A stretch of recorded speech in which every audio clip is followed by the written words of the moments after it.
નમસ્કાર, ન્યૂઝ સિટીન ગુજરાતીમાં આપનું સ્વાગત છે અને આપની સાથે હું છું મિત્તલ ખાણીયા। મહત્વના સમાચાર પર નજર કરીએ તો ઉત્તર ગુજરાત અને કચ્છ માટે મહત્વની આગાહી કરવામાં આવી છે। આગામી 3 દિવસ આંધી અને વંટોળની આગાહી કરાઈ છે। કચ્છ, પાટણ, બનાસકાંઠા, કચ્છના આંધી વંટોળની આગાહી કરવામાં આવી છે।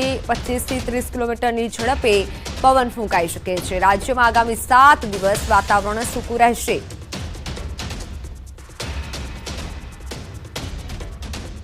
4 दिनों के लिए ड्राई वेदर प्रिवेल करेगा और मैक्सिमम टेम्परेचर की बात करेंगे तो आने वाले 5 दिनों के लिए maximum temperature no large change में रहेगा। और डस्ट स्टॉर्म की बात करेंगे तो सौराष्ट्र, कच्छ, पाटन, सुरेंद्रनगर और बनासकांठा के लिए आने वाले 3 दिनों के लिए डस्ट स्टॉर्म की वार्निंग दी गई है।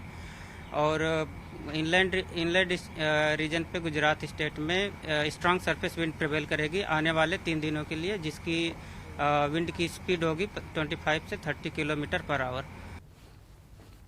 4 જૂનને લઈને હવામાન વિભાગની આગાહી। 4 જૂને રાજ્યમાં વાતાવરણ સૂકું રહેશે। 4 જૂને મહત્તમ તાપમાન 42 થી 44 ડિગ્રી રહેવાનું अनुमान છે। कच्छ रीजन की बात करेंगे तो कच्छ रीजन में 4 तारीख को जो मैक्सिमम टेम्परेचर होगा वो 35 से 39 डिग्री सेल्सियस के आसपास रहेगा। और कच्छ रीजन में सबसे ज़्यादा जहाँ पे मैक्सिमम टेम्परेचर होगा वो भुज में 38 से 40 डिग्री सेल्सियस के आसपास मैक्सिमम टेम्परेचर होने का पूर्वानुमान दिया गया है 4 तारीख को। और सौराष्ट्र रीजन की बात करेंगे तो सौराष्ट्र रीजन में अमरेली, भावनगर, सुरेंद्रनगर और राजकोट में जो मैक्सिमम टेम्परेचर 4 तारीख को होगा वो 42 से 44 डिग्री सेल्सियस के आसपास होने का पूर्वानुमान है। તો ચોમાસાને લઈને મોટી આગાહી વ્યક્ત કરાઈ છે। હવામાન નિષ્ણાંત અંબાલાલ પટેલે મોટી આગાહી વ્યક્ત કરી છે। 1990ની પેટર્નથી આ વખતે ચોમાસું બેસવાનું છે। વહેલું ચોમાસું બેસતા ચોમાસું ખૂબ સારું રહેવાની શક્યતા છે। 15 જૂન આસપાસ ગુજરાતમાં ચોમાસું દસ્તક દેશે। રાજ્યમાં કાળઝાળ ગરમીથી રાહત મળશે। રાજ્યમાં પવન અને ગરમીના કારણે બફારાનું પ્રમાણ પણ વધશે। 15 જૂન સુધી ગુજરાતમાં થવાની શક્યતા છે અને 15 થી 20 જૂનમાં ગુજરાતના ઘણા ભાગોમાં વરસાદ થશે। 25 થી 30 જૂનમાં દિલ્હી સમેત ભાગોમાં વરસાદ થશે। હમણાં પશ્ચિમી વિક્ષોભ અને અરબ સાગરનો ભેજ અને બંગાળ ઉપસાગરના ભેજના કારણે ઉત્તર ભારતના ભાગોમાંથી કાળઝાળ ગરમીમાંથી રાહત મળવાની શક્યતા છે। 4 જૂનથી સમગ્ર રાજ્યમાં આંધી વંટોળનું પ્રમાણ વધશે। દક્ષિણ ગુજરાત અને સૌરાષ્ટ્રમાં 4 થી 6 જૂન વરસાદ પડશે। ચોમાસાની શરૂઆતમાં જ રાજ્યમાં સારો વરસાદ થશે। સુરત, વલસાડ, નવસારી, તાપી, આહવા, ડાંગમાં પણ સારો વરસાદ થશે। દ્વારકા, જૂનાગઢ, જામનગર, અમરેલી, ગીર સોમનાથ, ભાવનગર, પોરબંદરમાં સારા વરસાદની આગાહી કરાઈ છે। તો અમદાવાદ અને ગાંધીનગરમાં 18 થી 20 જૂન વચ્ચે વરસાદની આગાહી છે। જુલાઈ અને ઓગસ્ટમાં ભારે વરસાદની આગાહી કરાઈ છે। 4 જૂન, 4-5 જૂન આસપાસ અથવા 26 જૂન આસપાસ રોહિણી નક્ષત્રનો વરસાદ રાજ્યના કેટલાક ભાગોમાં થવાની શક્યતા રહેશે। આંધી વંટોળનું પ્રમાણ જબરું રહેશે। કાચા મકાનના સાપડા ઉડી જાય તેવા વંટોળ રહી શકે છે અને તે પછી વરસાદ આવશે। પણ આ જે વરસાદ છે એ રોહિણી નક્ષત્રનો વરસાદ, એટલે રોહિણી નક્ષત્રનો વરસાદ જ્યાં જ્યાં થયો હશે ત્યાં પુનઃ વરસાદ થાય છે। તો રાજકોટમાં આકરણમાં આખરે મેયરે મૌન તોડ્યું છે। ઘટનાના 6 દિવસ બાદ મેયર નયનાબેન બોલ્યા છે। જવાબદાર એક પણ વ્યક્તિને છોડવામાં નહીં આવે તેવું મેયર બોલ્યા છે। અધિકારી કે પદાધિકાર જે પણ જવાબદાર હશે તેના વિરુદ્ધ કાર્યવાહી થશે। મૃતકોના પરિવાર બાબતે મને બહુ દુઃખ છે। તપાસ બાબતે હું મૌન ધારણ કરું છું તેવું મેયરે કીધું છે। ચોક્કસ તપાસ થવાની છે। જે મને અત્યારે તમે આ બાબતમાં કોઈ પણ પ્રશ્ન તમે પૂછશો તો તપાસનો ધમધમાટ ચાલુ છે। જે તપાસ થશે એ થવાની જ છે। આ બાબતમાં હું મારું નિવેદન નહીં આપી શકું, કેમ કે આ નિવેદન અમુક આપણને કહેવાની જરૂર હોતી નથી। જે તપાસની જેને કામગીરી સોંપેલી છે એ 100% કડક તપાસ કરશે। આ બાબતમાં હું અત્યારે મૌન ધારણ કરું છું, કેમ કે જે દ્રશ્ય જોયેલા છે એનો આઘાત અમને પોતાને પણ છે। રાજકોટમાં સૌરાષ્ટ્ર યુનિવર્સિટીમાં આટલી મોટી ખોટ વર્તાઈ છે કારણ કે સૌરાષ્ટ્ર યુનિવર્સિટી પાસે ફાયર એનઓસી જ નથી। યુનિવર્સિટીએ સંકલન કોલેજોને પરિપત્ર જાહેર કર્યો છે। યુનિવર્સિટીના મુખ્ય બિલ્ડિંગના એનઓસી હોસ્ટેલ અને સ્પોર્ટ કોમ્પ્લેક્સનું પણ એનઓસી નથી, એટલે એનઓસી માટે યુનિવર્સિટીએ મનપામાં દરખાસ્ત કરી છે. રાજકોટથી આ મહત્વના સમાચાર. એનઓસી માટે યુનિવર્સિટીએ મનપામાં દરખાસ્ત કરી છે.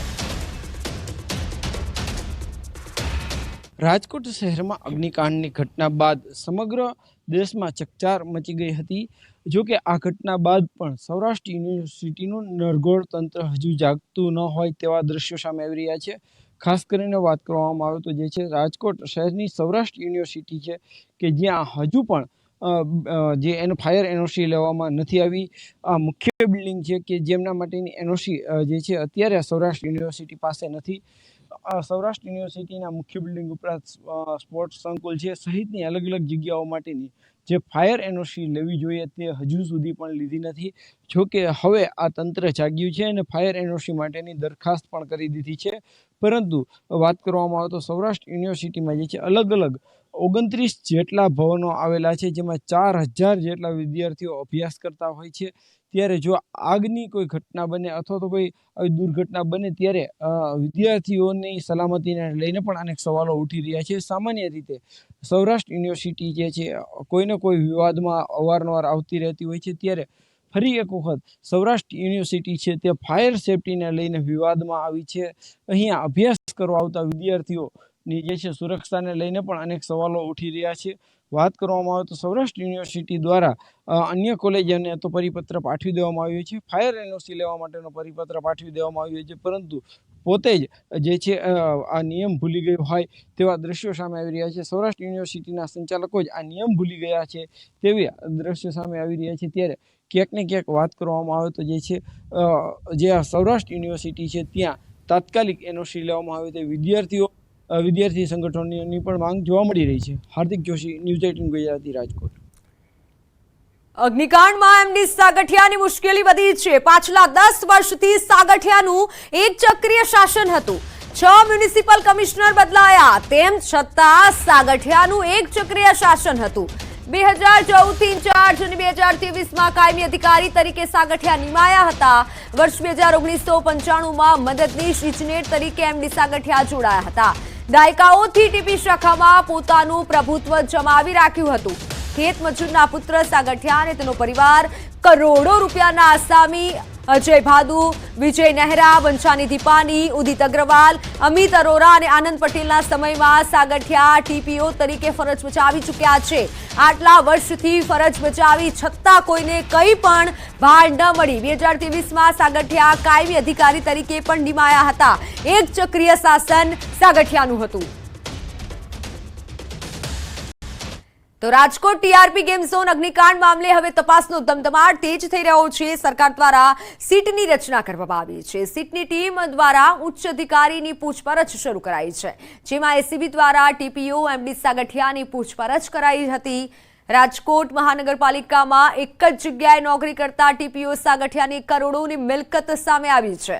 એમડી સાગઠિયાની રાજકોટ ગોંડલ ચોકડી તેમજ વીરપુરમાં અનેક જગ્યાએ પ્રોપર્ટી હોવાનો ખુલાસો થયો છે. જેતપુર રાજકોટ નેશનલ હાઈવે ચરખડી પાસે વિશાળ જગ્યામાં આધુનિક સુવિધાવાળું ફાર્મ હાઉસ પણ મળી આવ્યું છે. ટીપીઓ એમડી સાગઠિયાની અનેક જગ્યાએ જમીનો, પેટ્રોલ પંપ, બંગલા હોવાનું અનુમાન છે. એસીબી દ્વારા એમડી સાગઠિયાની રાજકોટ સહિત તમામ જગ્યાએ મિલકતની તપાસ શરૂ કરાઈ છે. 50,000 થી 60,000 પગારદાર પાસે આટલી સંપત્તિ ક્યાંથી આવી તે એક મોટો સવાલ છે.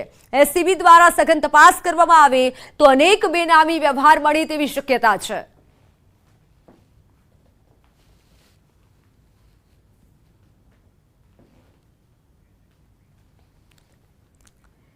રાજકોટ ટીઆરપી અગ્નિકાંડ મામલો સસ્પેન્ડેડ પીઆઈનું નિવેદન નોંધાયું છે. વીઆર પટેલનું નિવેદન નોંધાયું છે. નિવેદન બાદ વીઆર પટેલને મુક્ત કરાયા છે.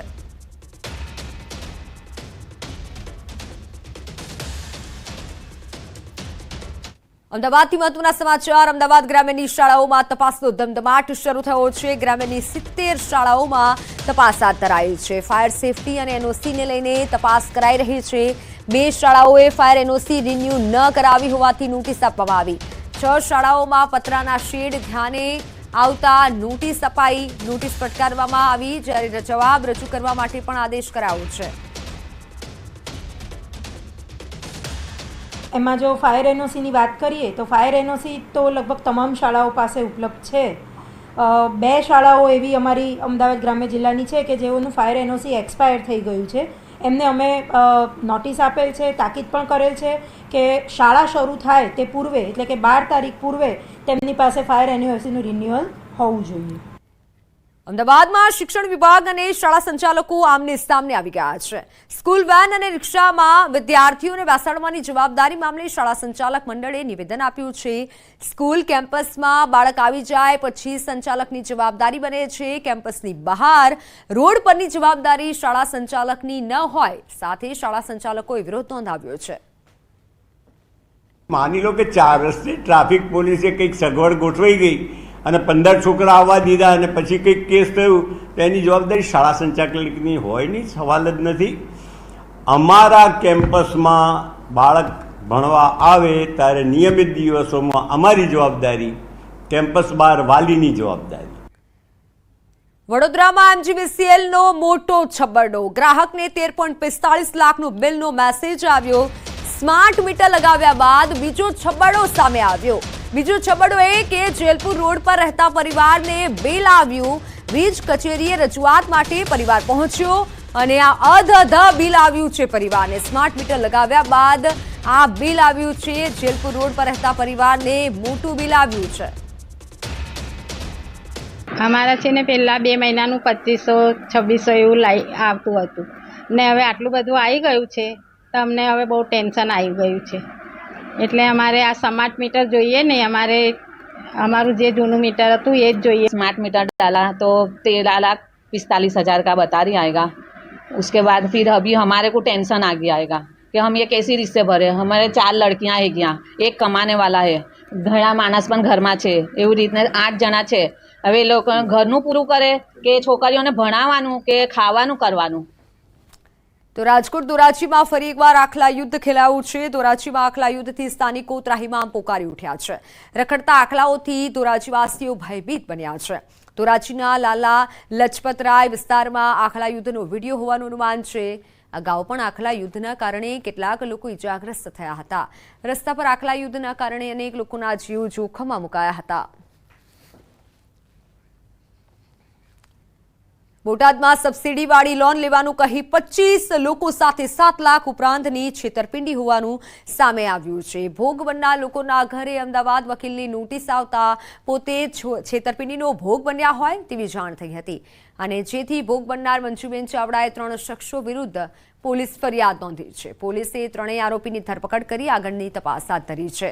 3 આરોપીઓએ તમામના ડોક્યુમેન્ટનો ખોટો ઉપયોગ કરી 7,87,950ની લોન લઈ છેતરપિંડી કરી હતી. પોલીસે આરોપી વિક્રમ ભૂપતભાઈ વાળા, ચિરાગ બહાદુર મકવાણા અને અરવિંદ જેસભાઈ ડાભીની ગણતરીની કલાકોમાં જ ઝડપી લઈ તપાસ હાથ ધરી છે.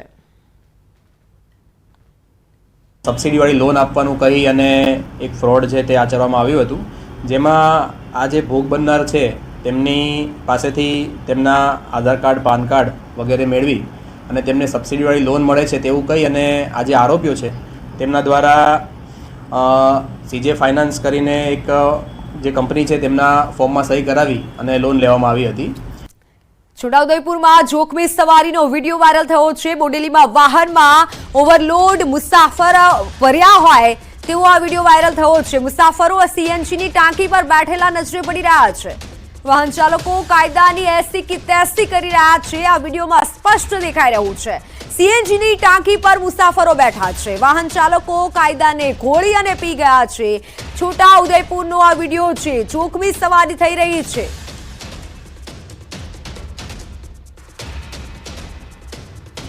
બોડેલીમાં વાહનોમાં ઓવરલોડ ભર્યો હોય તેવું જોવા મળી રહ્યું છે. મુસાફરો CNGની ટાંકી પર બેઠેલા નજરે પડ્યા છે. જોકે અગાઉ પણ ઘણા આવા વિડીયો સામે આવ્યા છે. પોલીસ કાર્યવાહી કરતા હોય છે છતાં પણ ઘણા એવા લોકો છે કે કાયદાની એસી કી તેસી કરતા હોય છે. જોખમી સવારીનો આ વિડીયો તમે જોઈ શકો છો. દમણમાં જોખમી કાર સ્ટન્ટનો વિડીયો વાયરલ થયો છે. દમણના દરિયા કિનારાનો વિડીયો. ચાલુ કારમાં ઉભા રહી સ્ટન્ટ કર્યા. અન્ય વાહન ચાલકે સ્ટન્ટ કેમેરામાં કેદ કર્યા. દમણનો આ વિડીયો હોય તેવું હાલ અનુમાન છે. ચાલુ કારમાં ઊભી રહી અને આ રીતે ઊભા રહી સ્ટન્ટ કરવામાં આવી રહ્યા છે. અન્ય વાહન ચાલકે આ વિડીયો કેદ કર્યો છે પોતાના કેમેરામાં. વિડીયો સોશિયલ મીડિયામાં વાયરલ થઈ રહ્યો છે. ખેડાના સાયલામાં સામાજિક તત્વો બેફામ બન્યા છે. નશાની હાલતમાં પોલીસ સામે બેફામ વાણીવિલાસ કરતા પીએસઆઈ સહિત પોલીસ અધિકારીઓએ કાર રોકાવી નીચે ઉતરવાનું કહેવામાં આવ્યું હતું. કાર રોક્યા બાદ પણ શખ્સ બહાર ન નીકળ્યો. વડોદરીના બફા ભરવાડે તારાપુર ખેડા રોડ ઉપર ડાયવર્ઝન હોય પોલીસ સાથે તકરાર કરી બબાલ કરી હતી અને ત્યારબાદ સાયલા પાટિયા પાસે પીએસઆઈ પર ગાડી ચડાવી તારાપુર તરફ આરોપી ભાગ્યો હતો. પોલીસ દ્વારા ગાડીનો પીછો કરતા ગાડી વાલોત્રી ગામના ખેતરમાં ઉતારી દીધી હતી. ત્યાં પોલીસે મફા ભરવાડ સહિત અન્ય એક વ્યક્તિને ઝડપી પાડ્યો હતો. પરંતુ આરોપીએ 10 માણસોને લાકડીઓ લઈ બોલાવતા પોલીસ પર હુમલો કર્યો હતો, જેમાં પોલીસ કર્મીઓને હાથ અને પગમાં લાકડીઓ મારવામાં આવી હતી. પીએસઆઈ દેસાઈને પણ હાથમાં ઈજા પહોંચી હતી. આરોપીઓ પોલીસ પકડમાં આવતા મફા ભરવાડને છોડવામાં સફળ રહ્યા હતા. તો પોલીસે પડકાર ફેંક્યો હતો. લિંબાસી પોલીસ સ્ટેશનમાં સમગ્ર મામલે પોલીસ દ્વારા ગુનો નોંધાયો છે.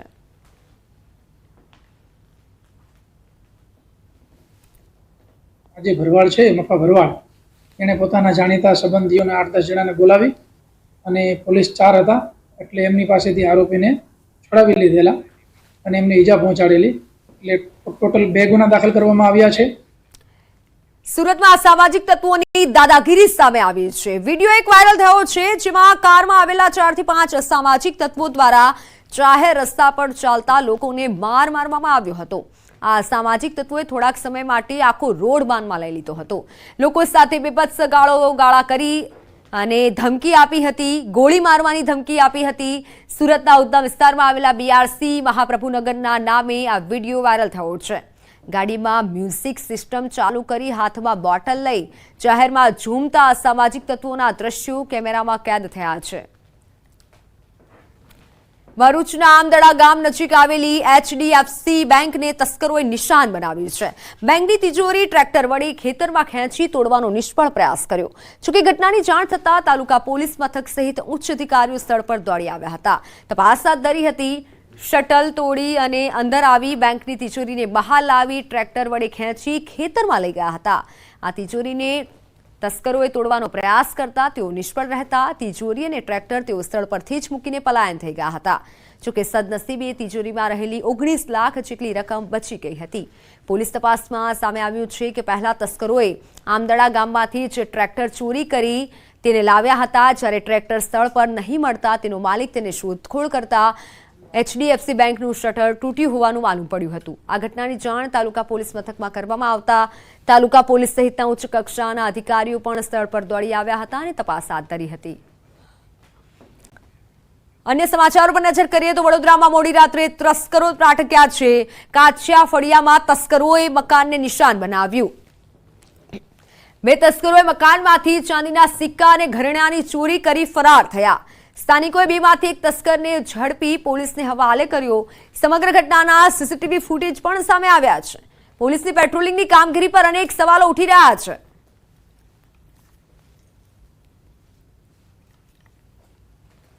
રાત્રે સવારે 4 વાગે ચોર આવેલા, તારું તોડીને બધું ઉપરથી બધું લઈ ગયા છે. ચાંદીના સિક્કા છે, પરચુરણ છે, 10ની નોટ, બધી ચાંદીની વસ્તુ બધી છે.